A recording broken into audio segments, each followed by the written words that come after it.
সমস্ত দেবতার পূজাতেই প্রথমেই কেন গণেশের পূজা করা হয় এবং তাকে সিদ্ধিদাতাই বা কেন বলা হয়, আর নারায়ণের সমস্ত অস্ত্রই বা কেন গণেশের দেখা যায় না?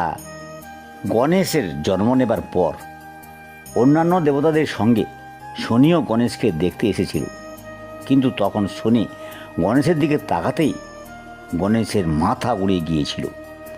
তখন বিষ্ণু একটি হাতি মাথা জুড়ে দিয়েছিলেন। পার্বতী গণেশের এহেন বিকলাঙ্গ দেখে, অর্থাৎ হস্তি মাথা দেখে কান্নাকাটি করতে লাগলেন। তা দেখে নারায়ণ আশীর্বাদ করলেন যে সমস্ত দেবদেবীর পূজার আগে গণেশের পূজা আগে হবে, গণেশের পূজা না করে কোনো দেবদেবীর পূজা হবে না।